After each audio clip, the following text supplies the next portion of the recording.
குடும்பம் ஒரு தாம்பு கயிறு. நிர்மலா ராகவன் சொல்கிற கதையை தான் பார்த்துக்கிட்டு இருக்கோம். நம்மளை வேணான்னு ஒருத்தவங்க விட்டுட்டு போகிறாங்க அப்படின்னா அது ஒரு முடிவு கிடையாது, ஒரு பகுதியோட முடிவு தான். அது முடியும் போது இன்னொரு பகுதியோட தொடக்கம் ஆரம்பிக்க போகுதுன்னு அர்த்தம். ஏஞ்சலினாங்கிற பொண்ணு மேரிங்கிற பொண்ணை பார்த்து பாவம் பரிதாபமாக பேசுகிறாங்க. ஏன்னா மேரிக்கு அவங்க வீட்டுக்காரங்க டைவர்ஸ் வாங்கிட்டு போயிட்டாங்க. ஐயோ பாவம் அந்த பொண்ணு, இப்படி அவன் விட்டுட்டு போயிட்டான்னு சொல்லும்போது நிர்மலா ராகவன் சொல்கிறாங்க, இது அவங்களோட வாழ்க்கை. இருந்தாலும் மேரி ரொம்ப நல்ல பொண்ணு, நல்லா சம்பாதிக்கிறவ, ஏன் அவன் விட்டுட்டு போனான்னு தெரியல அப்படின்னு சொல்லிட்டு வேலையை பார்க்க ஆரம்பிச்சிருக்காங்க.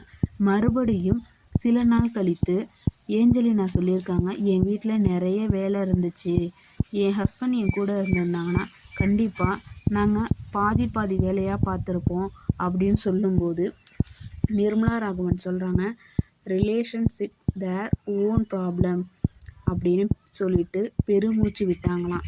ஏன்னா டைவர்ஸ் யார் வேணாலும் வாங்கலாங்க, யாருக்கு வேணால் யாரை வேணால் பிடிக்காம போகலாம். டைவர்ஸுங்கிறது ஒரு முடிவு கிடையாது, அது அடுத்த பகுதியோட தொடக்கம். இதை நினச்சிட்டே நம்ம ஃபீல் பண்ணிக்கிட்டு இருந்தோம்னா அடுத்து என்ன செய்ய போகிறோம் அப்படிங்கிறதே மறந்து போயிடும். ஒருத்தவங்க அவங்கள விட்டுட்டு போயிட்டாங்கன்னா அதை நீங்கள் கடந்து தாங்க போகணும். அதை விட்டுட்டு அவங்க அதை செஞ்சாங்க, இதை செஞ்சாங்க, இப்படி இருந்தாங்க, அப்படி இருந்தாங்கன்னு நம்ம யோசிச்சுட்டு இருந்தோம்னா நம்மளோட லைஃப் தான் போகும். மேரி ஏஞ்சலினா 2 பேரும் திறமையானவங்க தான், நல்லா சம்பாதிக்கிறவங்க தான். ஆனால் அவங்க வீட்டுக்காரை விட அதிக உயர்ந்த பதவியில் இருக்கிறதுனால அவங்க வீட்டுக்காரங்களுக்கு ஒரு மன உளைச்சல். என்ன, நம்ம வீட்டுக்காரங்க கம்மியாக சம்பாதிக்கிறாங்க, நம்ம அதிகமாக சம்பாதிக்கிறோமேனு மனைவி நினச்சிருவாங்களோ அப்படிங்கிற ஒரு ஆதங்கம்.